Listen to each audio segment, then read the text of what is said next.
Eh bien, bonjour à tous et à toutes, et heureux de vous retrouver pour cette nouvelle émission Ma vie en Personocratia. Et aujourd'hui, j'ai le plaisir d'accueillir Mélissa qui nous vient de Centrafrique. Et bien donc, je vais laisser Mélissa, bonjour déjà, Bonjour David. et je vais te laisser simplement te présenter en quelques minutes comme tu le sens, puis bien sûr de nous dire quelques mots sur la conscience souveraine et sur comment tu as découvert, comment tu es arrivé sur ce chemin personocratique. Je m'appelle Mélissa. Je vis en République centrafricaine, en Afrique centrale, depuis quelques années déjà. Je suis née en France, mais j'ai étudié en Centrafrique, puis je suis repartie vivre en France et je suis revenue vivre en République centrafricaine depuis déjà quelques années. J'ai découvert Personocratia à travers un atelier de développement personnel en 2010. Une participante a mentionné le titre du livre Que diable suis-je venu faire sur Terre et ça m'a tout de suite interpellée. Je suis donc allée l'acheter. C'était à l'époque à Tours où je faisais mes études. Je suis allée l'acheter et je l'ai lu d'un coup. J'ai pas tout compris. Je comprenais pas tout ce que je lisais, mais ça ne me posait aucun problème parce que ça résonnait en moi. Donc, bien que je comprenais pas forcément tout ce que je lisais. La conscience souveraine, pour moi, c'est ce chemin de la conscience souveraine. Pour moi, il est essentiel, il est inévitable, parce que moi, personnellement, je sais pas ce que je ferais d'autre si je n'étais pas sur ce chemin-là. Pour moi, pour moi, il n'y a rien d'autre à faire en fait que d'être en fait sur ce chemin-là. Donc pour moi, c'est vital en fait. Pour moi, c'est ma raison d'être. Donc voilà ce que je peux dire sur Personocratia et la conscience souveraine. Eh ben, écoute, c'est une bonne introduction. Oui, donc maintenant tu vis en Centrafrique. Alors, comment déjà pour dire un petit mot sur sur les différentes peut-être les différences de situation entre la France et l'Afrique, puisqu'on en a parlé un petit peu avant l'émission. Moi-même, effectivement, ça m'a un petit peu surpris, notamment par rapport à la crise sanitaire actuelle. Moi, je savais que les pays d'Afrique, bon, en général, ils sont très touchés par les crises et tout ce qui est lié bien sûr à la santé. Et toi, tu me disais que finalement, aujourd'hui, le Covid, c'est pas quelque chose qui, on va dire, qui inquiète plus que ça les Africains, c'est ça? Alors c'est tout à fait ça. La crise sanitaire a commencé donc en mars. Ici, on a commencé à en entendre parler en mars 2020. Et la population en Centrafrique, jusqu'à présent, n'a jamais pris au sérieux la crise. En fait, les populations n'ont jamais cru en fait à ce virus, si bien que tout ce qui est gestes barrières n'a jamais été respecté. Bien qu'il y ait eu il y a eu un confinement qui n'a pas été respecté, il y a eu des mesures qui ont été prises qui n'ont pas été respectées jusqu'à présent, tout simplement parce que les populations croient pas, n'y croient pas. Et parce qu'ensuite, nos gouvernements ici ont moins de moyens, on va dire, qu'en Occident, pour faire appliquer ces mesures-là. Ils ont moins de moyens de contraindre. Et à côté de ça, il y a aussi un contexte socio-économique qui explique que les personnes s'occupent de choses beaucoup plus graves que d'une grippe. Donc ici, c'est vraiment le dernier des soucis des personnes de s'occuper d'une grippe, d'une histoire de grippe. Alors, on a des statistiques officielles, hein, parce qu'il en faut, pour pouvoir toucher les aides pour la lutte contre le Covid, il en faut. Donc, il y a des statistiques officielles, mais tout le monde ici sait très bien que ce sont des fausses statistiques, et tout le monde sait très bien ici que nos gouvernants et nos autorités sont complètement corrompus. Donc, personne ne s'inquiète de ces statistiques. Et quand on parle par exemple, du nouvel ordre mondial ou de tout ce système hiérarchique, satanique, etc., qui est en train de mettre, qui gère cette crise sanitaire et qui prépare tout ce qu'il y a derrière. Est-ce que les Africains aussi, enfin les Centrafricains en tout cas, est-ce qu'ils sont conscients de ça en général? Est-ce que il y a, on va dire, une partie de la population considérée comme des complotistes, un peu comme en France? Alors, par contre, pas du tout. Par contre, ici, du tout conscient de ce qui se passe au niveau mondial. Les personnes, en général, n'ont aucune idée de ce qui se trame. La réaction de la population face au confinement et aux mesures sanitaires ici, ça a été une réaction, ça n'a pas été une réaction consciente, ça a plus été une réaction, on va dire, instinctive. Les personnes, les gens, ils ont d'autres chats à fouetter que de s'occuper des histoires du gouvernement de mettre des masques. Donc la question est réglée. Mais c'est pas une réaction consciente, c'est-à-dire qu'ils savent pas tout ce qu'il y a derrière et ils connaissent pas les enjeux. Les gens ici connaissent pas les enjeux et l'information sur tout ce qui est une valeur mondiale n'est pas encore arrivée. Ici, non. L'information n'est pas encore arrivée ici. Quelque part, j'essaie en même temps de voir ce que je ressens dans ce que tu dis, et c'est un petit peu comme, ouais, parce que nous, je dis nous, et je parlais de moi aussi, tu vois, bon, j'ai toujours vécu finalement dans un monde avec un certain confort, tu vois, et c'est vrai que j'ai jamais imaginé un monde où justement on a des préoccupations de tous les jours qui sont plus certainement basées sur la survie. Donc c'est ça, tu veux dire, je pensais que les gens effectivement, ils sont déjà habitués à survivre, à se débrouiller aussi, et puis à ne pas attendre l'assistance du système, c'est ça? C'est ça. Donc les gens ici sont habitués à. En fait, les gens, l'immense majorité des gens vivent dans la pauvreté, clairement. Donc les gens, ils sont habitués à survivre, c'est-à-dire c'est la nourriture, c'est l'eau courante, c'est l'accès aux soins, c'est le manque d'électricité. Comme tu as pu le voir, on a des coupures d'électricité, on a des coupures d'eau. Beaucoup de personnes encore n'ont pas forcément l'eau courante à domicile, donc ça veut dire qu'il faut aller chercher de l'eau courante ailleurs. Donc c'est les besoins, on va dire, immédiats de la majorité, de l'écrasante majorité des personnes qui vivent ici ne sont pas satisfaits. Donc, par conséquent, il est difficile, en fait, pour ces personnes-là d'avoir des préoccupations du genre Covid. C'est, on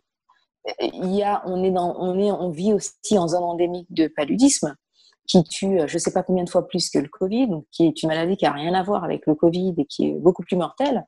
Donc les populations ici sont habituées à vivre avec des maladies difficiles, avec un contexte déjà très difficile. Donc le Covid, à la rigueur, s'ajoute au contexte, mais c'est clairement de la rigolade, quoi. Et pour revenir un petit peu sur toi, justement, donc toi, tu avais le confort de la vie en France. Qu'est-ce qui a fait que tu as décidé de venir en Centrafrique? Est-ce que c'est aussi lié justement à ta conscience ou c'est un choix qui n'a rien à voir purement personnel Ben, en fait, moi, à la base, je suis rentrée en Centrafrique pour écrire. Et ensuite, j'ai abandonné ce projet d'écriture.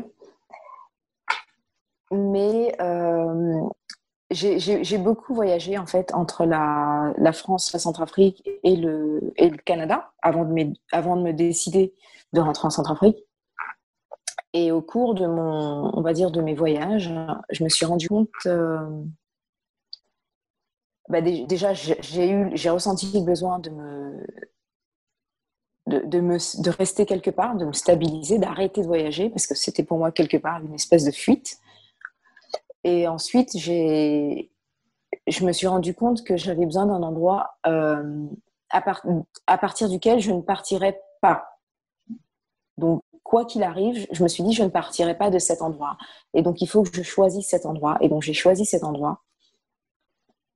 Quand je dis quoi qu'il arrive, à l'époque, c'était en relation à la guerre, parce qu'il y avait un conflit armé, etc. Et donc, je me suis dit, parce qu'ici, souvent, quand il y a des conflits armés, les personnes, par exemple, comme moi, qui ont la possibilité de partir ailleurs, peuvent tout à fait partir ailleurs et vivre ailleurs.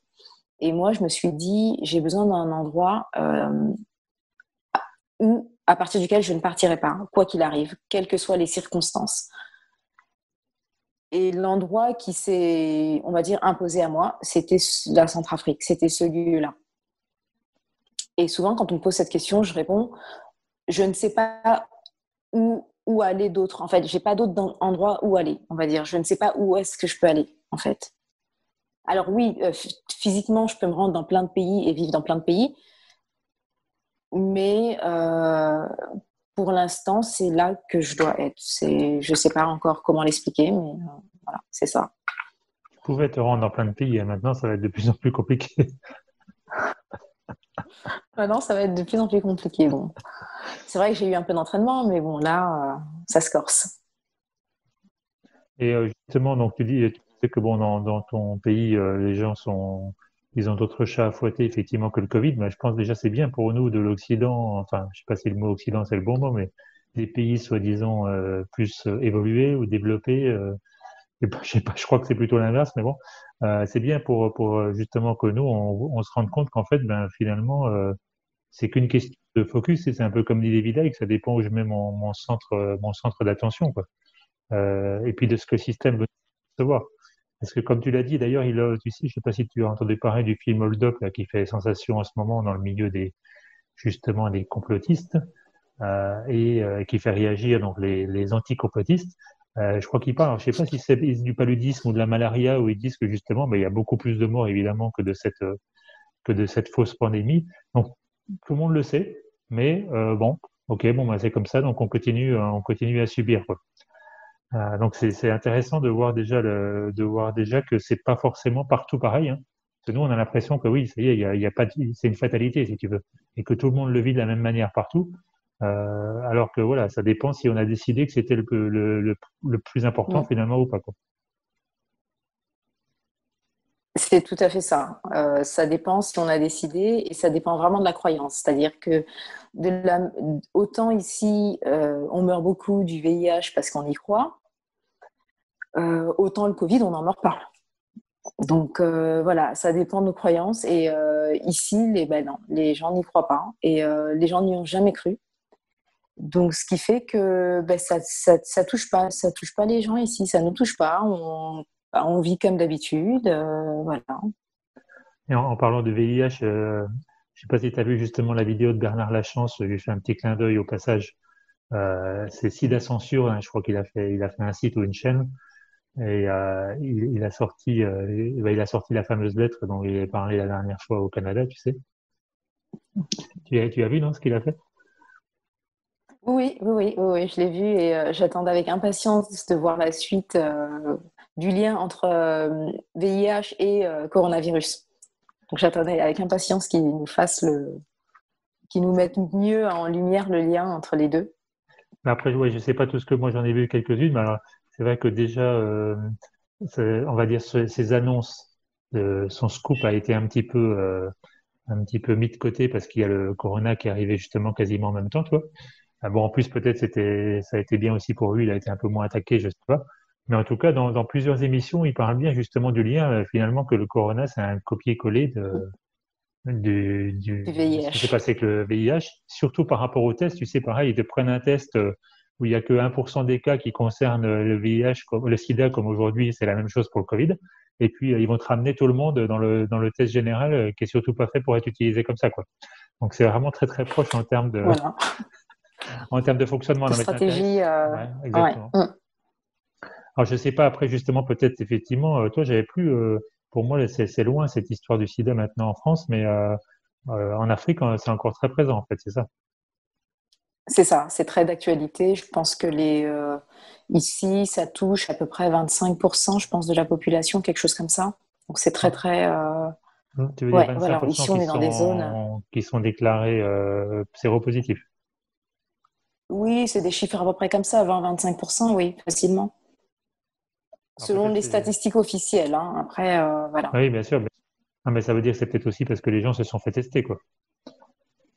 Oui, c'est ça, parce que les gens se font tester et parce que bah, les gens se font tester quand ils vont à l'hôpital ou dans des centres de santé.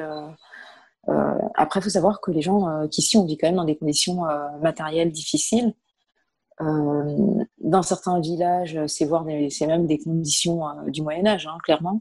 Donc, les gens ici vivent quand même dans beaucoup de stress. Donc, forcément, ils sont pas forcément toujours en santé. Et donc, on leur détecte ce qu'on veut, quoi. Ah, tu sais, on dit souvent dans Personnocratia qu'on meurt de peur. Euh, et ce qui pour moi évidemment pour moi c'est une évidence. Alors, avant de parler de nous directement, parce que c'est le but aussi de cette émission, qu'est-ce que tu dirais toi en général dans la culture un petit peu africaine ou centrafricaine? C'est quoi les peurs? Parce que vraiment justement c'est pas les mêmes que les nôtres. C'est quoi? C'est lié à la famille? C'est lié je sais qu'ils sont très très dans le corps vital justement. Alors, oui, la famille est très, très importante. La famille, mais même la famille au sens élargi. C'est-à-dire limite c'est le clan familial, hein. C'est pas que les parents, c'est le clan familial. C'est très important parce que la réputation de la famille est très importante. Et l'individu appartient à la famille. Donc l'individu sert les intérêts de la famille, que ce soit en termes de réputation ou en termes de travail ou en termes d'argent. L'individu sert la famille et pas le contraire. Ensuite, donc oui, donc la famille c'est sacré, on n'y touche pas. Mhm. Ensuite, il y a beaucoup de craintes aussi au niveau de tout ce qui est monde invisible. Monde invisible, c'est-à-dire les croyances dans des dieux extérieurs.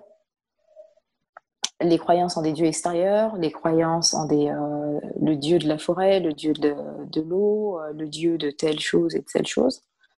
Donc ça, c'est très très présent. Et c'est tout ce qui est aussi magie, hein, c'est tout ce qui est lié à tout ce qui est magie, sorcellerie. La croyance est très très forte et les craintes aussi sont très fortes à ce niveau-là. Donc c'est plus au niveau de la famille et aussi au niveau de tout ce qui est monde invisible.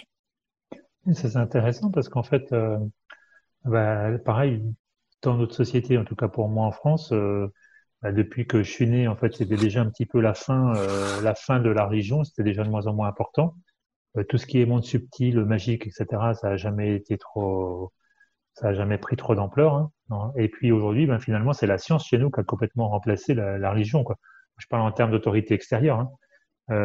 Et c'est peut-être pour ça justement finalement que chez vous ça réagit moins au Covid, parce ils écoutent plus les dieux comme tu dis Oui, ou la famille peut-être que ces autorités extérieures comme les scientifiques ou les politiques où ils savent très bien ce qu'il y a derrière, quoi. oui, c'est ça. Clairement, ici, les politiques, tout le monde sait qu'ils sont corrompus. Enfin, tout ça, enfin, ça c'est su, tout le monde le sait.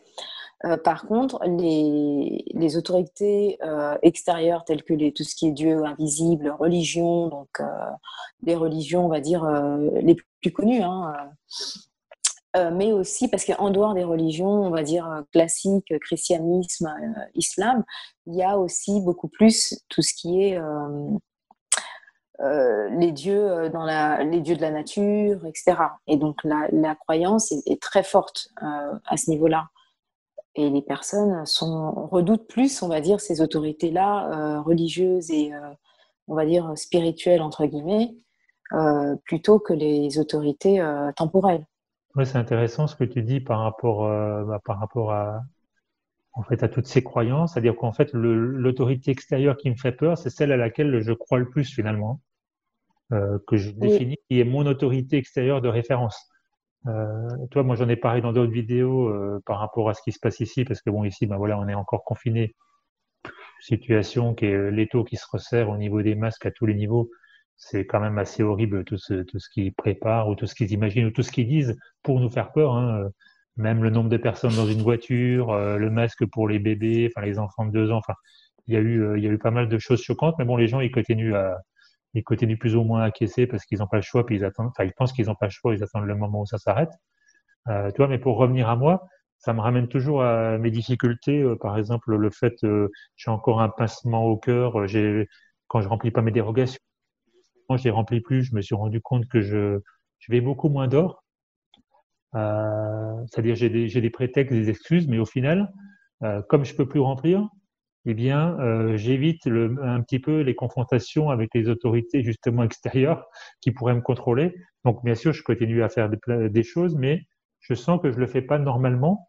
Alors, on pourrait dire, mon ego, il va me dire justement que c'est parce que je veux pas attiser le feu, mais je pense que c'est aussi parce que oui, je redoute ce moment où je vais être confronté à cette autorité extérieure qui va Bah oui, qui va me demander en gros, est-ce que je suis l'esclave du système, hein, est-ce que je m'appelle Monsieur Machin, l'esclave du système. En gros, c'est ça. Et je peux plus répondre à ça aujourd'hui, donc je sais pas ce qui va se passer. J'ai déjà évoqué dans d'autres vidéos, mais c'est un truc qui est vraiment présent en ce moment pour moi. Alors du coup, je tourne un petit peu en rond, je reste pas trop loin de la maison, tu vois. Je fais des choses euh, qui un petit peu plus rapides. Alors oui, il fait moins beau que cet été, etc. C'est sûr, mais je sens quand même que je suis très hésitant. Et ça me crée un conflit parce que tu vois, bah, je sais que s'il y a une action à faire, alors ça prend du temps, mais bon, je suis impatient aussi de passer à l'action. Donc, toi, il y a un ego qui veut pas que trop que je sorte, et puis mon autre ego qui aimerait sortir plus pour montrer justement mon niveau de conscience, etc. Donc, je suis un petit peu entre les deux. Donc, je travaille là-dessus. Mais toi, c'est intéressant de voir que finalement, c'est vraiment que ma prison dans ma tête, parce que pour d'autres, bah, leur réalité et puis leur peur, elle est complètement, mais complètement différente. Différente, ouais. C'est quoi ton ressenti, toi, en ce moment, ce qui est vivant par rapport bah, aujourd'hui ou dans cette période ou qu'est-ce que tu aurais envie de nous partager? Alors moi, j'ai mon ressenti. Je vis en Centrafrique, mais je me sens très proche de ce qui se passe en Occident. Et les premières semaines, ça a été beaucoup. J'ai ressenti beaucoup de colère, de colère. Et puis là, récemment, je me suis fait donc interpeller pour non-port du masque. Et, euh, et donc, j'ai demandé à voir le. Parce qu'en fait, on m'a dit, écoutez, si vous mettez pas le masque, vous pouvez pas rentrer sur le. Je me suis fait interpeller à mon lieu de travail. Vous pouvez pas rentrer sur votre lieu de travail. Et donc, j'ai demandé à voir le responsable de la sécurité, parce que c'est la sécurité qui est chargée de faire le tri. Et à ce moment-là, j'ai eu un rendez-vous avec la sécurité. Et en allant au rendez-vous, en fait, pour voir la sécurité, en fait, je me suis, j'ai ressenti j'ai ressenti une peur, en fait, localisée plus dans le bas du ventre et dans les jambes. Et cette peur-là, en fait, c'est ce que je me suis. En fait, je me suis sentie la peur, en fait, la peur d'être exposée, en fait, d'être exposée parce que personne d'autre ne fait ça, en fait, là sur mon lieu de travail. Donc la peur d'être exposée, et j'ai ressenti, oui, cette peur d'être exposée, cette peur d'être montrée du doigt, cette peur d'être critiquée, ridiculisée, critiquée par mes collègues ou par d'autres personnes qui travaillent là, au même endroit. Et, euh, et donc j'y suis allée, parce que de toute façon, voilà, cette peur-là, c'est pas ça qui me paralyse, hein. J'y suis allée, j'ai eu mon rendez-vous, mon entretien, et la personne en face de moi était très dans la peur, et donc du coup, elle a perdu un peu son calme. La personne a perdu son calme, et, euh, et donc parce qu'en fait, au début, elle m'a demandé, mais pourquoi en fait vous voulez pas porter le masque? Parce que moi, je lui avais juste demandé deux questions. Je lui ai dit, écoutez, est-ce il y a des exceptions à ce port du masque? C'est ma première question. Est-ce qu'il y a des personnes qui font exception? Et la deuxième question, est-ce qu'il y a un texte réglementaire euh, qui régit en fait cette mesure qui a été prise? Et donc la personne elle m'a commencé à dire oui, mais je voudrais savoir pourquoi vous voulez pas porter de masque. Et je lui ai dit simplement, écoutez, moi, j'arrive pas à respirer avec un masque sur le visage. Et donc là, il s'est emporté. Donc il a un peu perdu son calme.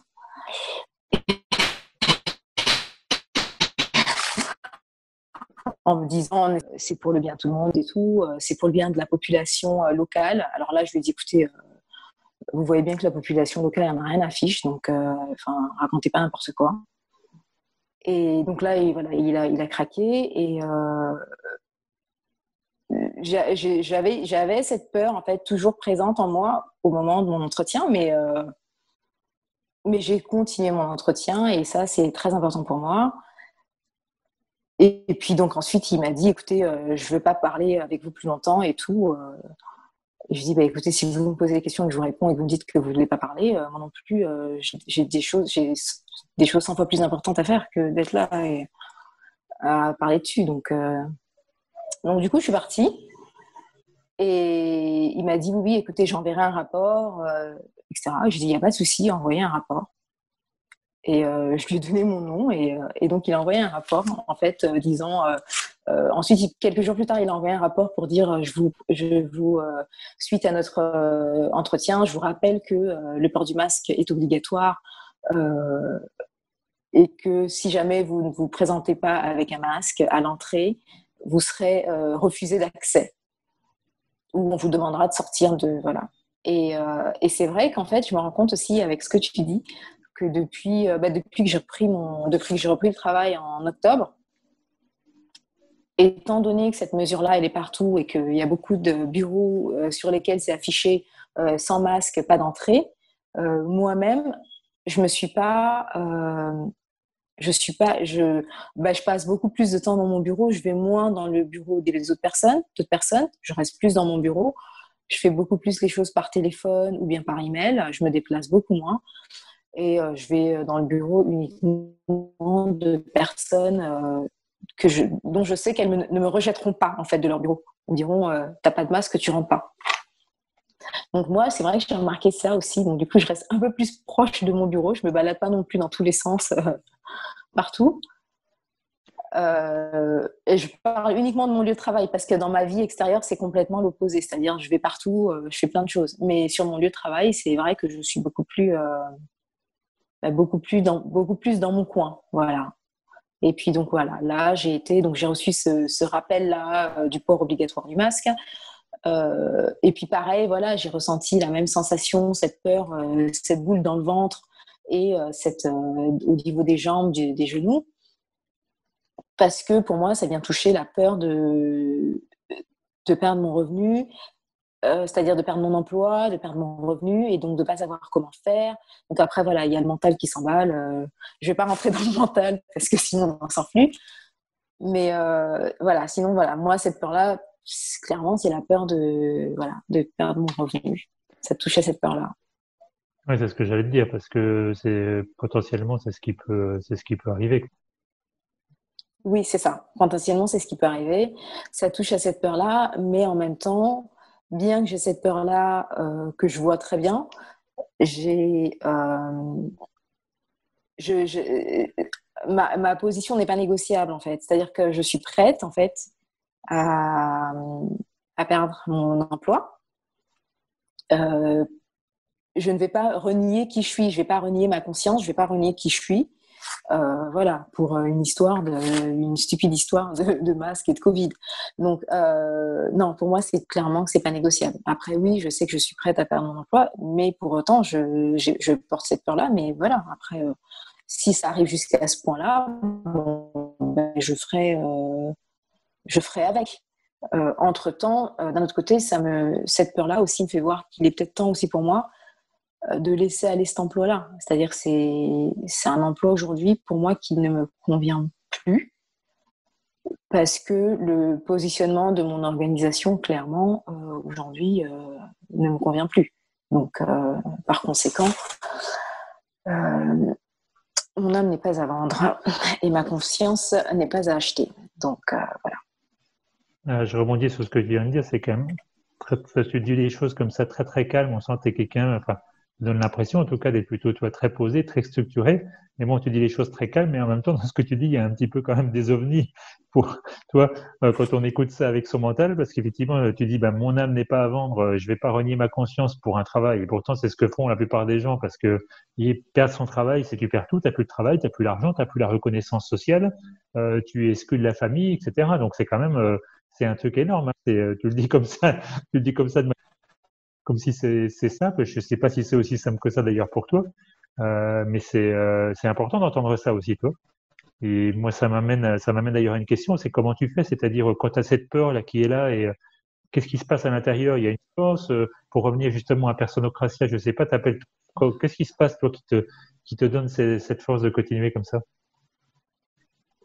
Alors, la première chose que je me dis à l'intérieur, c'est silence mental pour arrêter tous les scénarios catastrophes du mental. C'est la première chose, silence mental. Ensuite, je me répète, je me souviens de qui je suis. Dies, créatrice illimitée. Je suis l'être suprême. Je me répète ça 1 ou 2 fois. Et ensuite, je prends une inspiration et je demande ensuite à mon âme de me guider. Je demande à mon âme de me guider. En fait, je parle à mon âme, je lui dis le problème que j'ai. Je lui dis, voilà, moi j'ai peur, par exemple, de perdre mon revenu. Où je suis prête à lâcher cet emploi-là.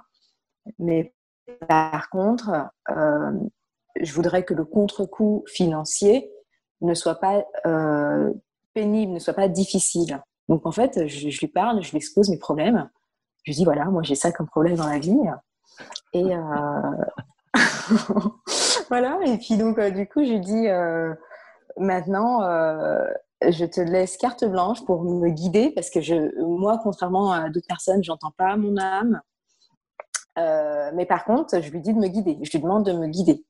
Donc, il se peut donc que je fasse des choses en fait et que je sois pas au courant que c'est mon âme. Mais donc voilà, je demande toujours à mon âme de me guider.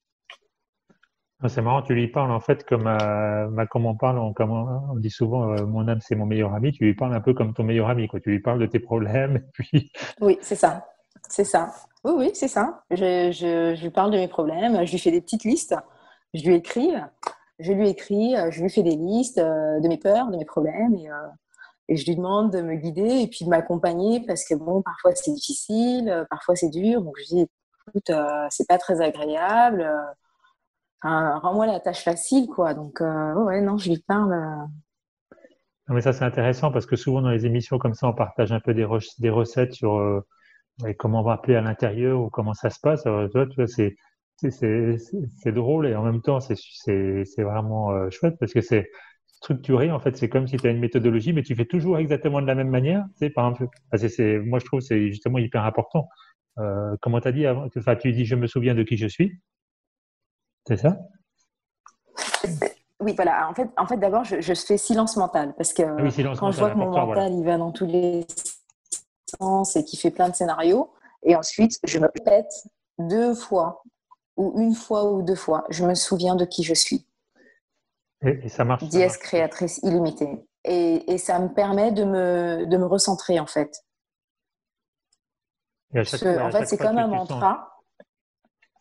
Voilà, c'est comme un mantra en fait qui me permet de pas sombrer dans la panique en fait.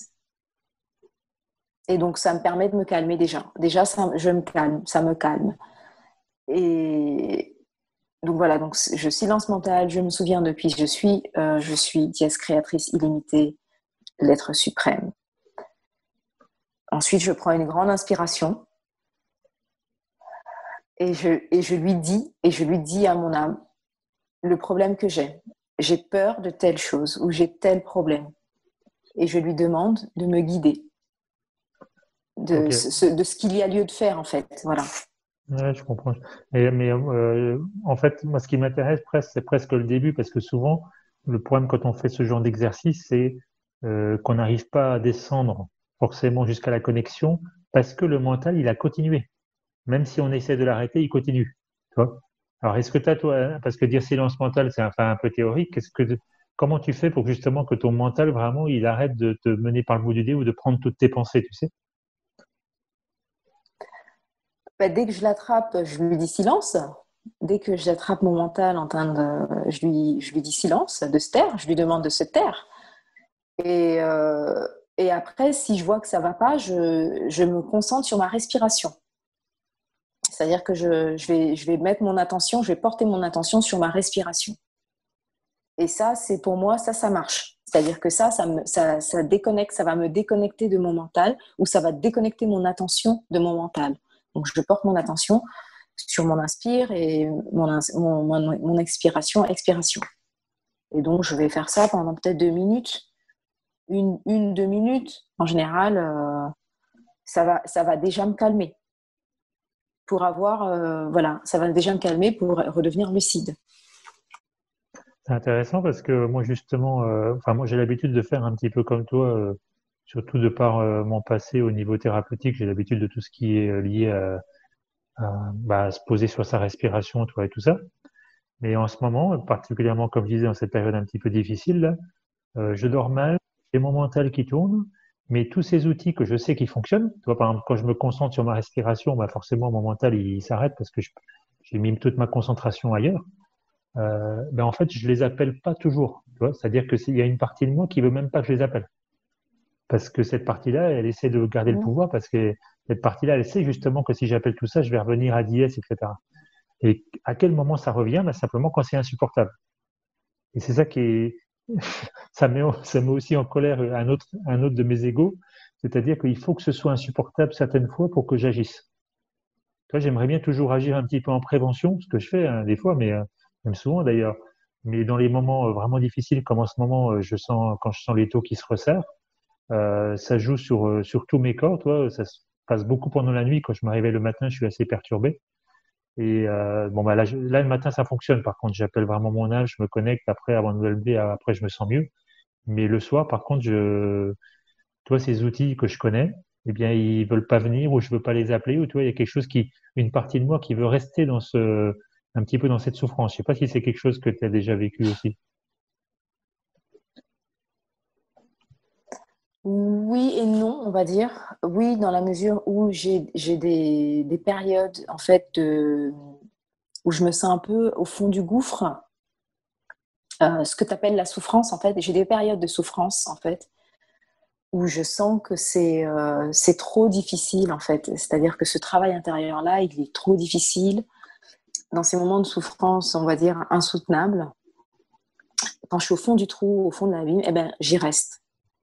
Parce qu'à ce moment-là, dans ces moments-là, j'ai pas la force de remonter.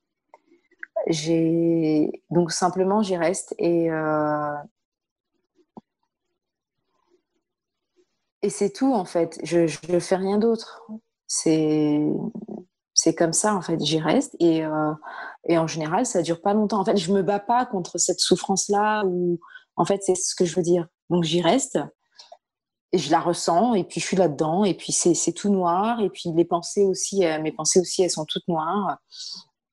Et c'est trop difficile, ce travail intérieur-là, il est trop difficile. Et je me dis que c'est pas possible, c'est insurmontable, etc. Et puis, ben, ça va durer une journée, ça va durer une soirée. Et puis le lendemain, c'est fini, c'est parti. Le lendemain, j'ai été récupérée par mon âme, on va dire. Donc voilà, je disais en fait simplement que je reste au fond de l'abîme et je me bats pas contre cette souffrance-là parce qu'elle est à ce moment-là, elle est trop forte et elle est insoutenable. Donc je me bats pas contre ça. Et en général, bah, le miracle qui se produit, c'est que le lendemain ou un jour après, ben, je suis récupérée entre guillemets, on va dire, par mon âme. C'est-à-dire que bah, je redeviens, on va dire, plus consciente ou lucide, ou je reprends mes pleins pouvoirs. C'est Ça des me- moments qui durent pas. Ouais. Non, mais c'est bien, ça me résonne parce que tu vois, bah, moi, c'est ce qui se passe en général aussi. Et je réfléchissais pourquoi en ce moment, toi, c'est si difficile. Euh, j'ai pensé juste avant l'émission aussi, ce qui me vient, c'est le deuil, tu vois. Je me sens comme dans une période de deuil. C'est-à-dire, c'est un petit peu ça, c'est de rester au fond, mais pendant plus longtemps que d'habitude. Et Ouais. évidemment, alors, je pense aussi que je reste plus longtemps parce que je me bats. Je me bats contre ma propre création, puisque je sais que c'est moi, bien sûr, qui ai créé dans cette situation pour faire ce passage évolutif. Euh, et ce modèle qui vient, je me suis posé la question plusieurs fois, ben, je crois que c'est simplement parce qu'effectivement, je regarde mourir tous mes attachements depuis tout ce que j'avais prévu, tout ce que je voulais faire cette année, ou voilà, tous mes petits plans, on va dire, matériels ou même évolutifs, mais on va dire dans le confort un petit peu spirituel, tu vois, ben, ils sont tous en train de s'effondrer à tous les niveaux, dans tous les domaines, tous les attachements, tout. Et donc, ça fait beaucoup de choses à la fois, quelque part, même si ça se passe sur plusieurs mois, mais à l'échelle, finalement, pendant toute ma vie, pendant pas mal d'années, ça a été beaucoup plus lent. Et depuis quelques années, ça a accéléré. Et puis là, depuis le confinement, depuis le début de la crise, ça a pris, tu vois, une autre dimension. Et particulièrement, là, j'ai senti depuis le début de ce deuxième confinement quelque chose au niveau de mon plexus solaire, hein, donc c'est énergétique au niveau du chakra, cette oppression, cet enfermement. Tu vois, il y a eu des moments où je suis revenu à moi-même, je me suis reconnecté, mais globalement, il y a cet état de, ouais, je sens que je suis en train de passer à autre chose, et puis il y a une partie de moi qui veut pas, une partie de moi qui combat, puis peut-être qui espère encore, je sais pas, qui se dit, bah tiens, je vais encore profiter un petit peu de mon ancienne vie comme c'était avant, toi. Et c'est vraiment c'est extrêmement déplaisant, et ce que tu dis, ça me fait du bien aussi parce que je sais tout ça. Je sais que les miracles se produisent, tu vois, tout le temps. Il suffit d'y croire, de demander et puis de s'abandonner. Mais par moment, ouais, il y a une partie de moi qui a encore besoin de souffrir un petit peu. C'est intéressant à voir quand même. Moi, en tout cas, tu vois, ça mène un petit peu ce genre de témoignage aussi. C'est important de voir comment le fonctionnement. De toute façon, c'est pour ça que je faisais des missions aussi que chacun a un fonctionnement différent. Déjà, comme on l'a vu au début, toi, par rapport à l'Afrique, c'est des peurs qui sont pas forcément les mêmes. Puis là, d'un point de vue personnel, toi, c'est vraiment par rapport à la perte du travail, alors que ici, c'est plus effectivement les autorités, on va dire gendarmes, militaires, parce qu'ici, en plus, évidemment, ils appuient où ça fait le plus mal au niveau de l'argent, hein. Argent plus prison, c'est ce qui Mm. fonctionne. C'est ce qui fonctionne bien. Donc, tu sais, quand tu vois le fonctionnement des autres ou ailleurs, ça me donne en tout cas moi un certain recul sur moi, et puis aussi plus d'idées, d'envie pour reprendre ce travail que j'ai pas laissé. Mais pour moi, pendant quelques jours, si je suis, tu sais, c'est peut-être aussi mon ego spirituel. Si pendant quelques jours, ça y est, je suis un petit peu en bas, tu vois, et que je suis plus assez connecté à moi-même, ben, ça y est, tu vois, je suis plus assez bon. Je suis en train de repartir dans l'autre sens. Alors que, comme tu disais, ben, je crois il faut rester au fond. Par moment, c'est aussi important. Accueillir, laisser passer. Finalement, c'est ce qui est trop dur, quoi. Oui, c'est ça, je pense aussi que, enfin, moi en tout cas, c'est comme ça que je le vis. Après, c'est vrai, quand je suis au fond du trou, ce que je voulais ajouter, c'est que je rouspète quand même. Je rouspète après mon âme. Je lui dis, pourquoi est-ce Après que tu ton m'as âme, abandonné? C'est pas. Ah oui, oui, oui. c'est Je lui dis, excellent. pourquoi tu m'as abandonné? Pourquoi tu me laisses tomber? Oui, je lui dis, je comprends pas. Pourquoi tu me laisses tomber? Pourquoi tu m'abandonnes? Donc ouais, je rouspète. Ouais. Donc je me permets aussi de rouspéter et voilà. Et ensuite, le miracle se produit que je reste pas au fond du trou, je reste pas au fond de l'abîme indéfiniment. Et donc je récupère mes pleins pouvoirs. Mais c'est intéressant parce que moi, pour moi, effectivement, dans ce que tu dis, il y aura une partie un petit peu, je pourrais voir ça un peu comme l'ego parce que bon, tu lui dis un petit peu, tu dis à ton âme tes attentes, etc. Mais en même temps, je vois bien aussi qu'il y a autre chose derrière. C'est plus, ça te permet de garder le contact, en fait, toujours avec l'intérieur, quoi. Tu vois, de revenir toujours à l'intérieur et de te parler à toi-même. Finalement, de reconnecter ce couple, parce que c'est ça, c'est le couple intérieur. C'est Oui, tout à intéressant. fait, c'est ça. C'est-à-dire que enfin, je suis constamment en train à l'intérieur. Enfin, je me parle à mon âme, je lui dis des trucs, même si en retour, comme je disais, je l'entends pas forcément. Et quand donc dans ces moments-là de difficulté, que je suis au fond du trou et que je l'entends pas ou que je sens pas sa présence, à ce moment-là, bon, ben, je rouspète, quoi. Je suis pas contente. Donc, bon. Après, je donne pas de nom. Je sais pas si c'est quel ego qui parle à quoi, etc. Je sais pas c'est quelle peur qui parle à ce moment-là. Je donne pas de nom. Je sais pas. Oui, ben c'est Je me aussi, focalise pas dessus, ouais. c'est important aussi parce que des fois, ben, même moi, je suis trop dans le mental de savoir quelle est la partie de moi qui parle, etc.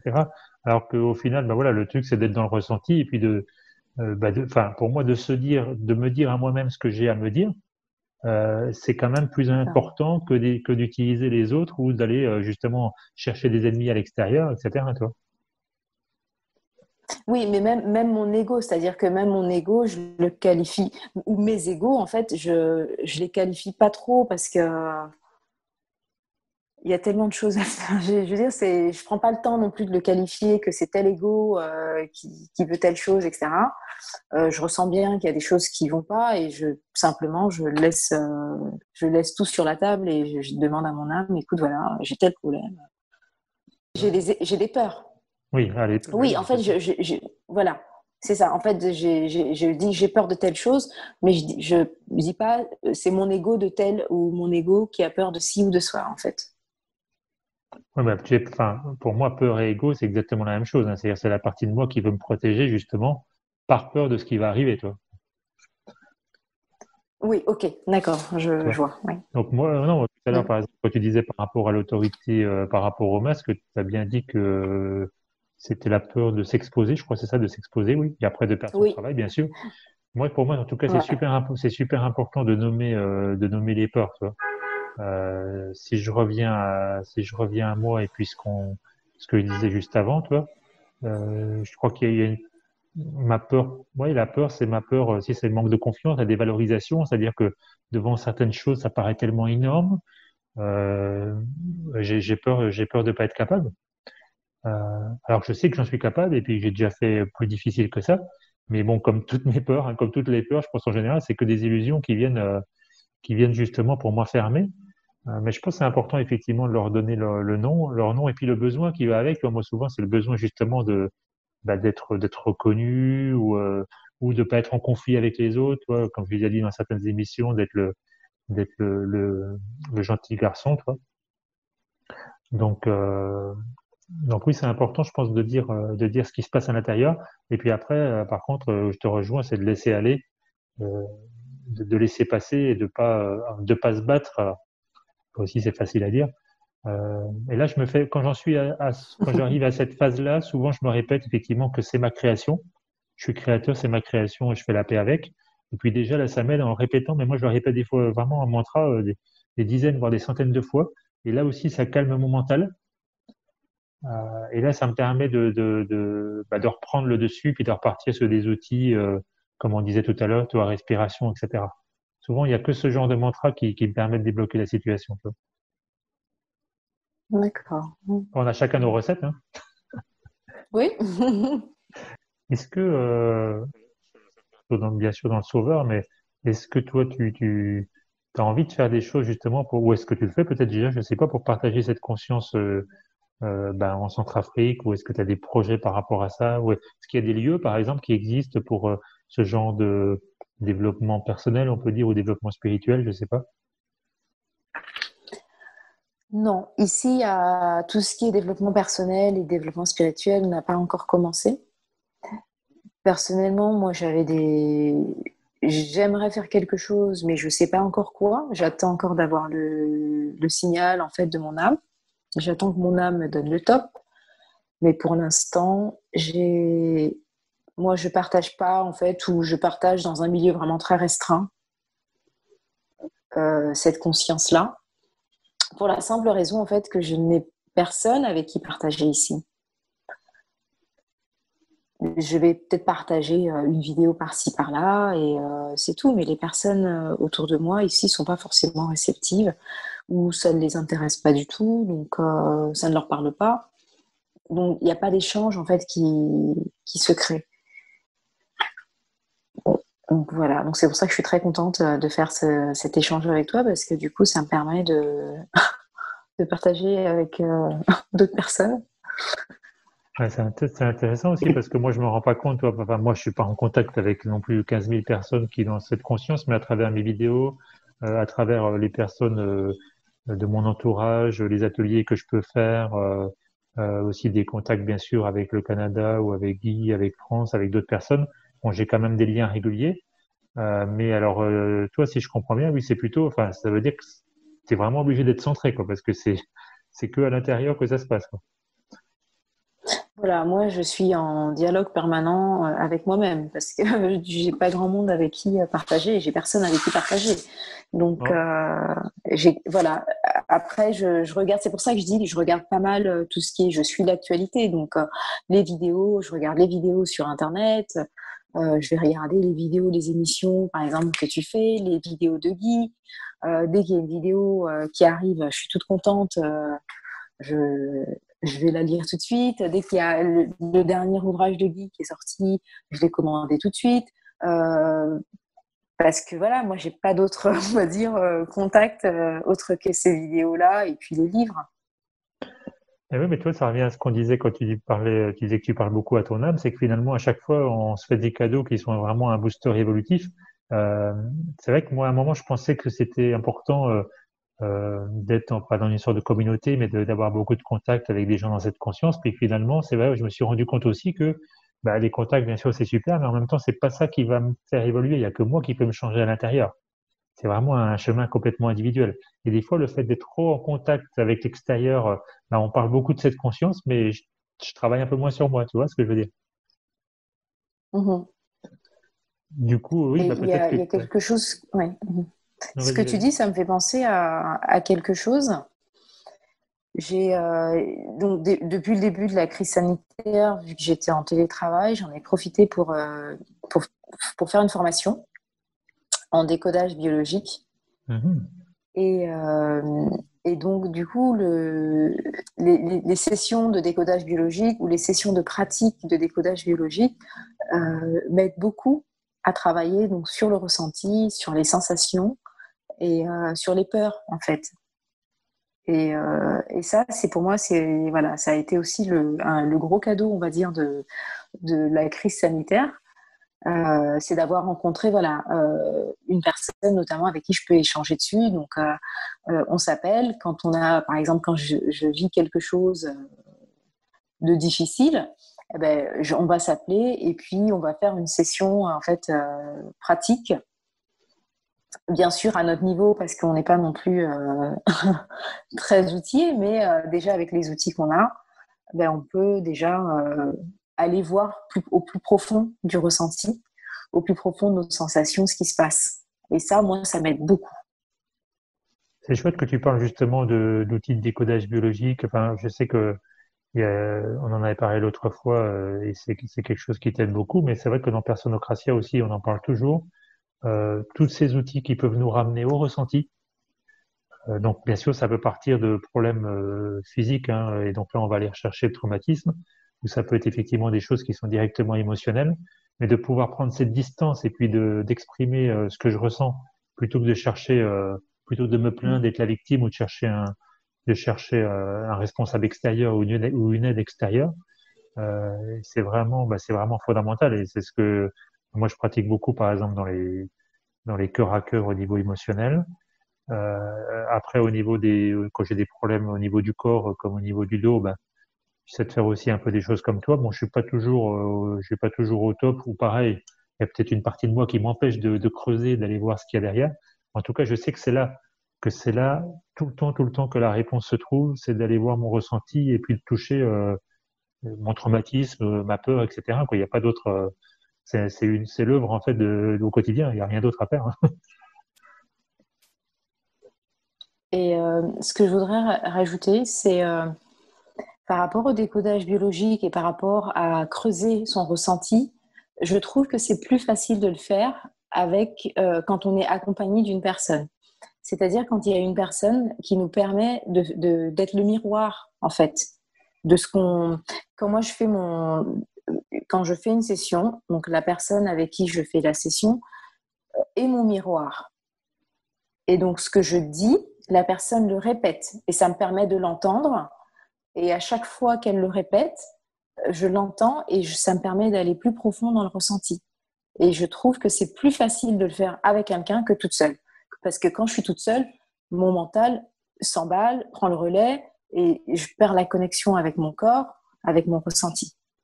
Mais s'il y a quelqu'un, je trouve que c'est plus facile que la personne fasse l'effet miroir, en fait. Mais Mélissa, il y a une autre question aussi qui me vient, c'est tout à l'heure tu as pointé du doigt cette peur de t'exposer. Et bah, c'est vrai aussi qu'en faisant cette vidéo aujourd'hui avec moi, bah, même si j'ai pas une visibilité qui est énorme, ben, c'est une vidéo qui va être sur YouTube, donc qui peut être vue potentiellement par plein de gens. Est-ce que c'est quelque chose qui te touche, qui te fait peur, qui t'inquiète, au contraire, qui te plaît, t'es neutre par rapport à ça? C'est quelque chose qui me fait peur, mais en même temps, comme je dis, cette peur-là ne me paralyse pas. Et cette peur-là ne me... Je vais de l'avant, même si ça me fait peur. Au contraire, je me dis, c'est le moment là de m'exposer, c'est le moment de parler. c'est le moment de dire ma vérité. Et donc ça, comme je dis, pour moi, c'est pas négociable. Donc même si la peur, elle est là, ma conscience est plus forte que ma peur. Donc il y a, y a, y a pas photo. Donc oui, ma peur, elle est là de m'exposer, mais j'y vais parce que ma conscience est beaucoup plus forte que ma peur. Ouais, ça c'est important quand on met les choses sur le plateau, c'est clair qu'il y a pas, il y a pas Il n'y a photo. pas photo. Ah, Mélissa, je te remercie en tout cas pour tous ces échanges, même si on a eu je sais pas de combien de coupures Internet. Bon, bah, je ferai un petit montage après, mais c'est important aussi pour les personnes qui nous regardent. J'espère que le résultat sera quand même de qualité.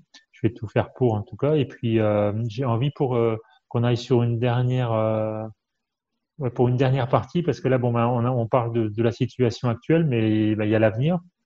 Euh, alors moi, je retiens aussi dans ce que tu as dit, tu as insisté aussi dessus tout à l'heure. C'est vrai que l'important, c'est que je peux pas changer les autres, hein, je peux faire que le travail sur moi, parler à mon âme, regarder mes peurs, utiliser tous les outils que j'ai à ma disposition, comme bah, les outils justement de décodage biologique, la communication non violente, par exemple, enfin, tous ces outils qu'on connaît et qui sont vraiment super importants.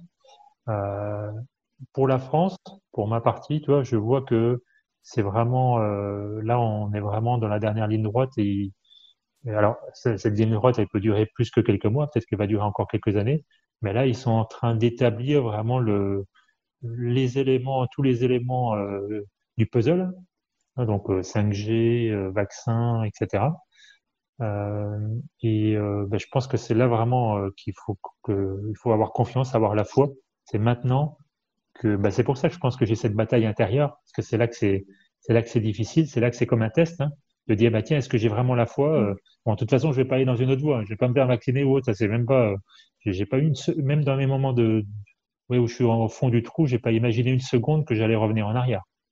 Euh, Par contre, c'est plus des moments un petit peu de désespoir, de se dire oh, je vois pas trop ce que je vais faire, leur truc il continue, tu vois, et bon, non, je sais que j'ai mon plan et j'ai les outils pour le faire et je sens qu'il y a des miracles qui se passent tous les jours. Donc je continue. Mais c'est vrai que voilà, en tout cas eux, ils sont passés à la phase, je sais pas si c'est la phase finale, mais en tout cas moi je la vois comme la phase finale parce que j'imagine même pas ce qu'il peut y avoir après. La phase d'esclavage total et définitif au grand jour, quoi. Mhm. Toi, tu es là en Centrafrique dans cette période incroyable de changement et ben, qu'est-ce que tu fais là, quoi? Qu'est-ce que tu fais là et comment tu vois la suite? Alors, comment je vois la suite pour moi, c'est ça? Oui, pour toi, ça dit toi, euh, Moi, comment je vois la suite pour moi? Bon, moi, donc, comme je disais, personnellement, je crois aussi que ça va se resserrer pour moi, notamment au niveau de mon travail, qu'à un moment donné, il va falloir que je fasse le saut hors, on va dire, de la matrice, hein, du système. Et je m'y prépare, parce que je sens que ça s'en vient là, plus vite que je ne l'avais prévu. Donc, je sens que ça s'en vient. Je continue de faire le travail à mon niveau. Et puis, je continue d'appeler mon âme tous les jours, tous les jours. Et je me souviens d'une phrase de Saprem qui dit il faut beaucoup, beaucoup appeler et un jour, ça finit par répondre. Et ça, moi, c'est quelque chose qui me parle beaucoup. Euh, Parce que je disais tout à l'heure que j'entends pas mon âme. Mais cette phrase-là, moi, elle résonne beaucoup et qui dit il faut continuer d'appeler, il faut beaucoup, beaucoup appeler et ça finit par répondre. Quand je vois que Saprem a passé toute sa vie à appeler, je me dis bon, j'ai du chemin. Je me dis j'ai du chemin et de toute façon, je me disais, comme je te disais tout à l'heure, je ne vois pas ce qu'il y a d'autre à faire en fait que d'appeler et que de faire ce travail intérieur là. Je vois pas d'autre chemin en fait. Donc en fait, c'est ni la mort n'est un chemin, ni la survie n'est un chemin. Donc tout ce qu'il y a à faire, c'est d'appeler. Tout ce qu'il y a à faire, c'est cet abandon-là total en fait. C'est d'arriver à cet abandon total, à son âme. Il n'y a rien d'autre à faire. Donc toi, je continue d'appeler. paraît une bonne conclusion, en tout cas un début de conclusion. Effectivement, il n'y a rien d'autre à faire. Euh, mais toi, ça te prête, enfin, il était lui, c'était un chemin encore individuel avec la suite de Robin d'OMR. Mais je pense que là, justement, la différence, c'est que là, de toute façon, c'est le passage de l'espèce, quoi, entière. Donc, même si on voit pas, parce qu'on, justement, comme tu disais, toi, tu te sens, t'es un petit peu isolé où tu es, mais des personnes comme nous, il y en a plein. Il y en a pas besoin non plus qu'il y ait des milliards. Mais c'est toute une conscience qui est en train d'arriver au grand jour. Mais bah, comme on la voit pas effectivement à l'extérieur, c'est important effectivement d'avoir de l'appeler, d'avoir cette foi. Oui, c'est ça, tout à fait, oui. Bah, en tout cas, La foi. ouais, je trouve que c'est inspirant pour moi ta façon de voir les choses, c'est vraiment inspirant.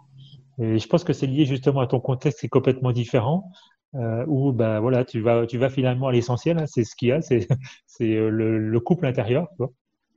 Mm. Alors que ici, bah voilà, on est dans l'accélération du système et avec toutes les peurs qui vont avec. Euh, et bien en même temps, bah voilà, ça me ramène à cette chose très très simple et de me rappeler qui je suis. Et toi, je le dis là dans l'émission parce que j'en ai besoin, toi. Oui, je me souviens de qui je suis. Je suis d'IS. Je fais le couple avec moi-même. Je donne la priorité à mon âme. Je m'abandonne à mon âme.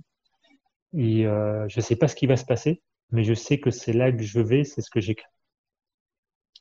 À d'IS. C'est là que je vais et je décide en fait d'honorer qui je suis. C'est-à-dire que ça me permet aussi beaucoup de prendre des décisions, c'est-à-dire de ne pas renier qui je suis. Comme je disais tout à l'heure, la peur de m'exposer face à qui je suis, face à la conscience de qui je suis, cette peur-là, elle n'est rien du tout. Donc je décide d'honorer en fait qui je suis, plutôt que de renier, de cacher mon âme quelque part. Non, je décide de l'exposer et de me mettre à nu et au grand jour avec mon âme et d'honorer mon âme. Alors Et tu vois, ça, pour moi, ça m'aide beaucoup aussi.